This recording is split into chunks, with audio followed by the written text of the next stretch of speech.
Welcome back to another episode of the Girl Boss Method podcast. So, for tonight's call, we are joined by two of the ladies that are inside the Girl Boss Method program. And this question was submitted in one of the ladies' check ins a couple of weeks back. And she had a question about how to feel fuller for longer. So, we have talked about this topic previously in a roundabout way. So today you could say is a bit more of a broader summary on some of these areas that we can, or things that we can do to help ourselves feel fuller for longer. So the first question would be, why would we need to be feeling fuller for longer? So for those of you that are on a weight loss, toning or fat loss plan, ideally, we want you to be in a calorie deficit. So there are various different ways that we can create that energy deficit. So one being via our food, right? So obviously we've got things like our activity. We're doing our perhaps steps, getting your daily step goals in, getting yourself down to the gym, doing some resistance training. Maybe there's some cardio that forms a part of that. But ideally, when we're thinking about hunger and we're thinking about trying to stay fuller for longer, there are a few different things that we can do to try and tackle this, if you like. So firstly, I thought we'd open up with resisting hunger's temptations while reducing calorie intake may seem like a daunting task, but fear not, with the right strategies, it can be completely attainable.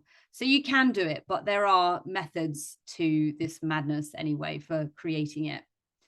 So one effective strategy is to focus on filling your plate with nutrient-dense foods that will help keep you feeling full and satisfied.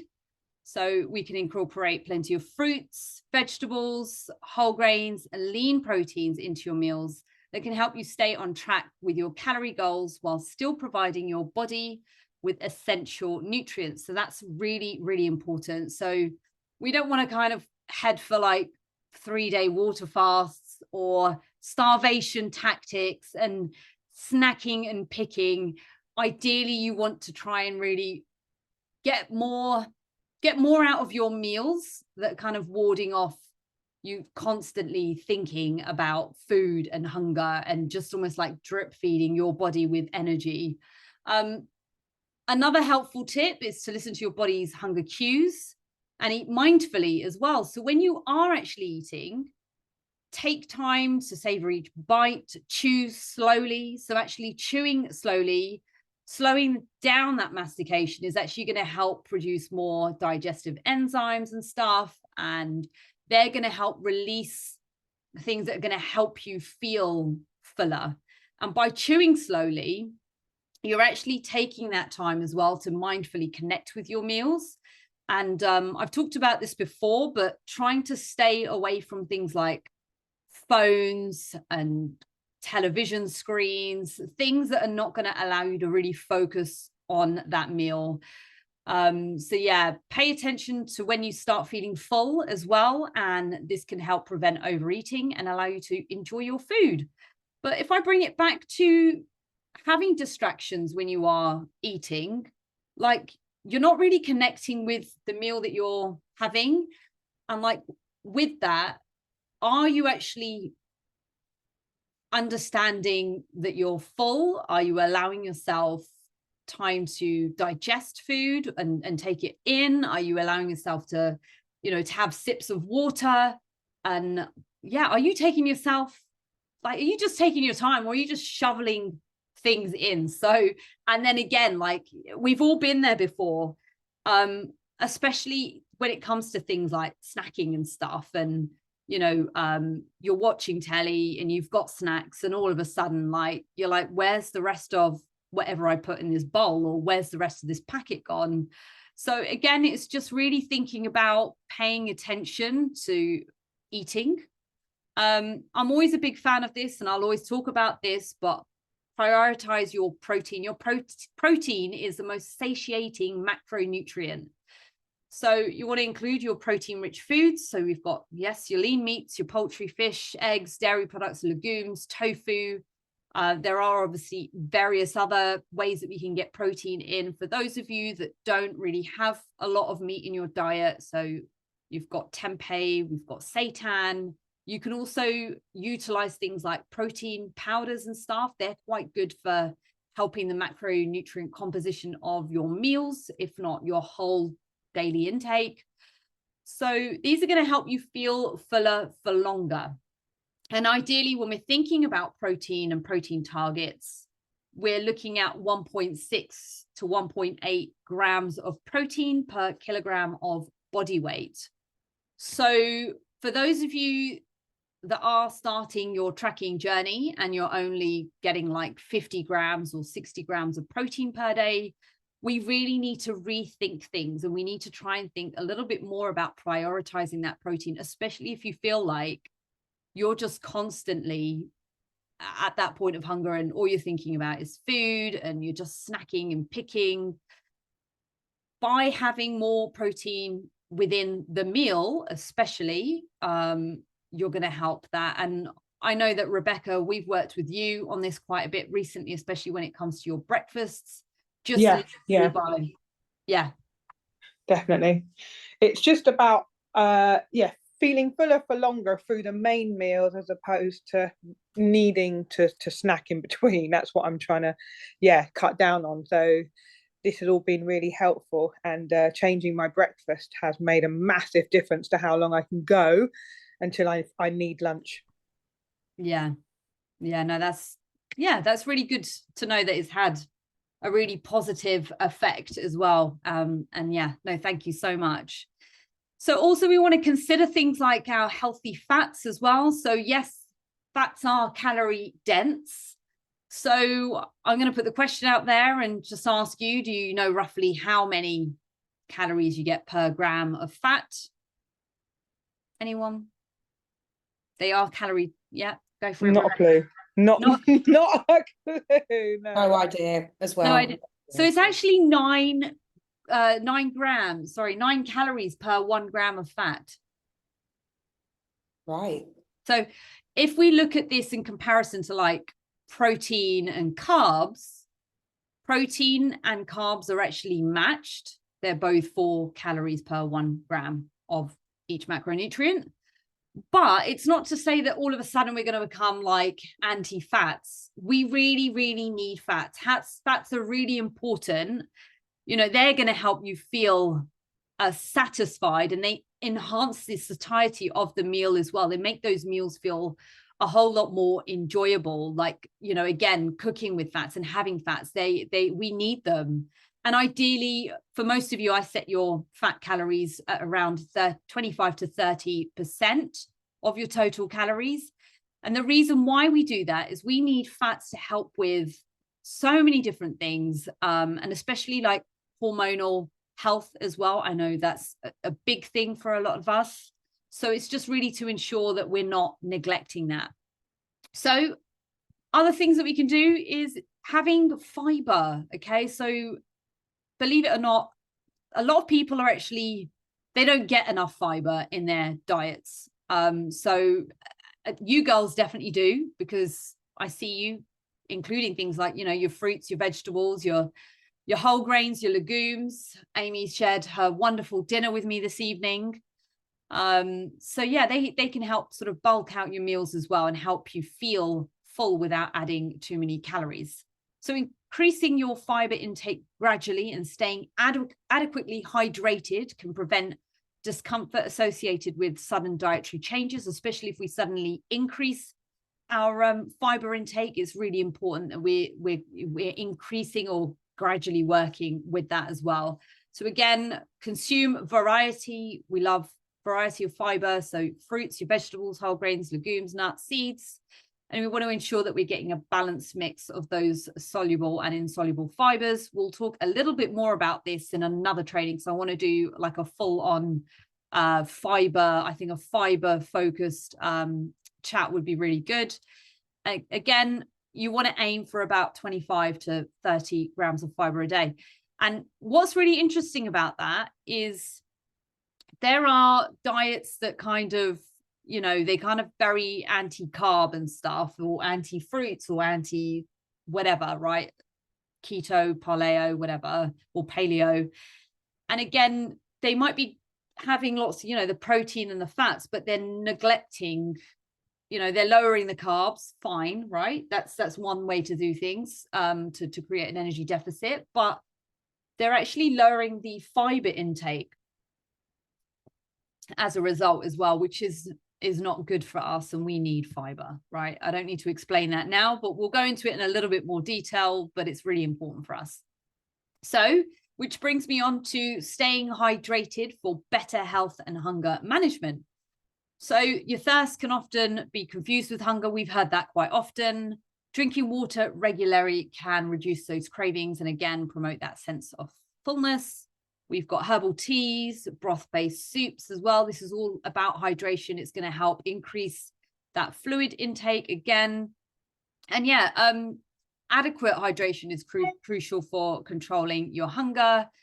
Drinking water consistently can help reduce those cravings, manage a feeling, maintain feeling refreshed. And our bodies, again, they sometimes misinterpret thirst for hunger. So keep hydrated and prevent that unnecessary snacking. Okay. So as you know, I always tend to go backwards on these slides. I think I repeat myself every time we do this. Choose low calorie and high volume foods. So high volume food. So foods with a high water content. So again, things like soups, salads, fruits, vegetables, they can help fill you up. And again, it's also creating that sort of, when you're looking at your plate, it's like your plate doesn't look sparse and you know, empty. We help create more sort of visual fullness as well. So again, you can add in more on your plate without adding a huge amount of calories. So again, yeah, they're going to take up more space in your stomach, which is going to help you feel satisfied. And it goes without saying that processed foods, especially those high in sugar, refined carbs, unhealthy fats, can, you know, lead to rapid spikes and crashes in blood sugar levels, leaving you feeling hungry shortly after eating. So again, opt for whole nutrient dense foods instead. So again, when it comes to processed foods, again, there's like loads of like, you know, they're high in salt and stuff, high in fats and etc. They're often not very, they don't look very voluminous. So again, it's like we can almost eat more of it, and the calories again are very high as well. And again, when we're thinking about unprocessed foods, again, it comes down to things like snacks as well, you know, some of those snacky things. And look, they're great for here and there when you need something, but they shouldn't form part of your like daily plan or intake, like especially things like protein bars. Like you don't need to eat a protein bar every single day. That's just like a waste of calories because it's gone, and then you're still wanting more. And most protein bars are roughly, I don't know, 200 to 300 calories a bar. So you can imagine that very quickly adds up. And Rebecca, I hope you don't mind me saying, and I know you won't, but especially when we started together, you were reliant on snacks. Yeah. That makes sense. Yeah, definitely. There was a lot of reliance on that. It's just all about, like you said, upping that protein intake, which getting the protein powder and incorporating it into my diet in the morning when I'm mixing in with my 0% fat Greek yogurt is such a game changer. I love that. I love hearing that. Amy, do we still have you here? Yep, I'm here. Are they running behind on your appointment? Yeah, exactly. Okay. I just keep on checking, but he hasn't sent the link through yet, so we're all good. Okay, perfect. So meal planning. So creating a meal plan or preparing pre-portioned snacks can help assist you in maintaining a calorie deficit and avoiding that impulsive eating caused again by hunger. We all know what it's like, especially if you haven't. So again, I'm going to come back to Rebecca because Rebecca's been sort of working with me on some of this stuff over, you know, the last few weeks and stuff, but pre-planning is a game changer as well. There is nothing worse than having to think on the go when you are busy working. There's all sorts of things to get done, and then all of a sudden you've got to start thinking about food. If you can plan things in advance and know what your go-to meals are or your go-to proteins, that can help you massively. You ladies know that I do work from home. So, but I have had jobs in the past where I've had to travel and things. So I know what it's like in terms of pre-planning. And one of my jobs that I had like years ago, again, it was a commute on the trains and stuff, and I would literally plan out my meals and make them on a Sunday for like 4 days, and then on a Friday I would have a bit more flexibility. But I literally had, and I'm not telling you to do this, but I literally had the same meal for 4 days in a row just because it worked. And time wise, I had so much to cram in that it just did the job. And now that I do work from home, I'm very lucky to do that. I still have a lot of my go-to proteins on ready to go. And even when it comes to things like veggies and stuff, they're already chopped up. If I know I've got a spare 20 minutes or something, then I'll like I've just done the shop and I've portioned things up and I've put them in Tupperware in the fridge. And they're always on hand, ready to kind of like put things or throw things together. So that really helps once you can sort of start getting into that as well. It's a really good hack. And again, then you're not just sort of grabbing and going on the go. Sleep is so important. So again, inadequate sleep can affect your hunger hormones and again, boost your appetite. You want to aim for those 7 to 9 hours of quality sleep each night to aid in your weight loss journey. So there's a few things that lack of sleep does. So water retention as well. You'll find that, things like cortisol are increased. You're bloated when you haven't really slept much. You feel miserable. You want to comfort eat. I know that when I haven't had great sleep, I'm hungrier. It's the same amount of work that I've got to do the next day, but I'm just hungrier. So sleep is so important. And again, when it comes to sleep as well, there is a training inside our app as well with I did a training on sleep last year. I may look at redoing that again because I think it's always good to kind of revisit topics and have another go at them. But yeah, sleep is so important, and it's really important to have a good bedtime sleep routine as well. So it's not just going upstairs at 10 o'clock and going, I need to be up at 5 and yeah, that's 7 hours. Is that 7 hours? Yes, it is. It's 7 hours. It's actually thinking about creating that opportunity for sleep as well, because when we're getting ready for bed, there's all sorts of things to do. You want to like have a shower, brush your teeth, cleanse, tone, the rest of it. Maybe even like get yourself ready for sleep and calming your like CNS down, central nervous system down, just relaxing, breathing, reading a book, getting away from your phone, not getting yourself into a doom scroll at the end of the night. All these things are really going to help you. And a big thing, stress. So it's really important to handle your stress effectively. So stress, again, can lead to that emotional eating pattern and cravings for unhealthy foods. So again, it's really important for us to think about managing stress and using those things that we can draw upon, like, things like exercise, meditation, relaxation, like getting out for a walk and just I actually did another training on stress management as well. So again, that's another one to definitely have a look at as well. And remember, can I just ask something? Yes. Just on sleep. Yes. What time do you think is the latest time that you can have coffee? I know that this isn't exactly related, but I don't know if this is something to do with me struggling to fall asleep.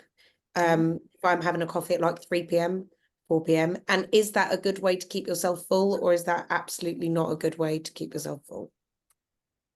Coffee does have an effect on your appetite. And so some people use it as a way to, almost like when they're fasting, use it as a tool, but it's fake energy. Excuse me. And I love coffee. I love the taste of coffee. It's amazing. And coffee is such a good, the caffeine and stuff is a really good way, a really good stimulant. But you have to remember that coffee has got something called a half-life. And so it stays in your system, like half the amount stays in your system for hours later. And I can't remember the specifics on milligrams and stuff, but I can get back to you on that. But it will stay in your system. And yes, it can have an effect on you, preventing you from getting to sleep. So Amy, if that is something that you're struggling with, it might be worth playing around with this and actually maybe even setting a timer to say, right, after this point, no coffee. Like, this is where I stop at this point, and just seeing if that actually has an effect. Because is it that you're struggling to fall asleep? Yeah, my mind is just very active anyway. And I think coffee is another stimulant like Coke Zero, which I'm trying to ban myself from. It's just another stimulant that I just use to keep me going throughout the day. But I don't know if that's having something to do with me struggling to switch my mind off and just relax. I don't know.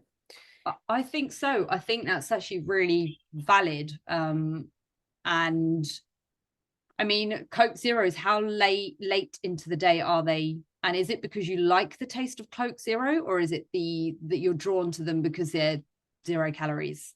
Both. Okay. For me, it's like, okay, I need a stimulant right now. I need to pick myself up. I don't want to eat calories. So this is like a win-win. And I like the taste of it. It's everything. But I just know it is literally, you are getting no good from it. No. Apart from that, like, buzz for an hour. Okay. So what it might be worth doing is looking at alternative soft drinks that are low calorie. And that might be an option. There are quite a few different ones out there. You get like your sparkling waters, flavored sparkling waters. They're really low calorie. They're not 0. There are calories in them, but they're not ridiculously high. But they could be something that you kind of, again, it could just be like a shift in like a placebo effect, to think, well, I'm having something fizzy, it's doing something. So it's just making that switch that might help. That might be something to have a look for us to have a look at. Yeah, definitely. Because it's hard, it's difficult when you are trying to persevere and you've got a goal and you've got life and everything. And it's like, sometimes you just want that little bit of satisfaction or that little treat. So one thing that I've been doing, because I was very recently on a mini cut myself, it literally just finished Sunday because I did a photo shoot. So I'm really excited to share some of those pics. They're wicked. Yeah. But one of the things that I did during that was I had a cream soda. I don't know how I didn't discover it before, but I found out that there's this cream soda and it's literally got like 6 calories or something in the whole can. So that might be a switch for you. Oh, that's good. I'll share that with you.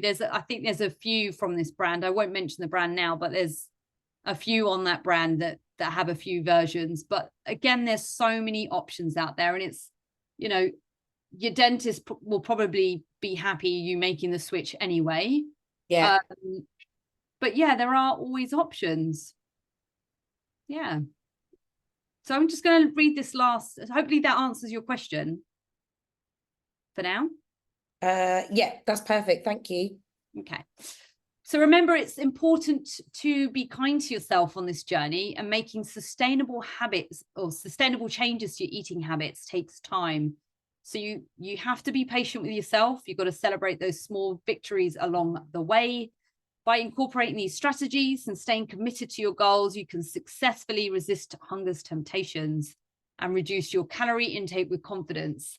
And again, just to add a final note, it's not that that's what we're all focusing for forevermore.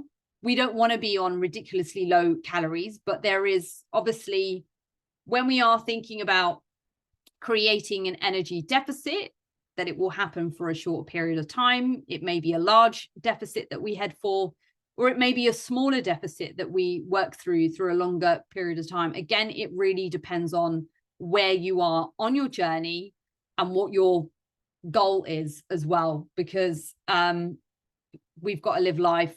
You want to enjoy life. We don't want to make this ridiculously difficult. And yeah, it's just got to be sustainable and doable. And there are just so many ways of trying to manipulate that energy deficit. So there's lots of different tools that we can look at. But anyway, ladies, I hope that was helpful.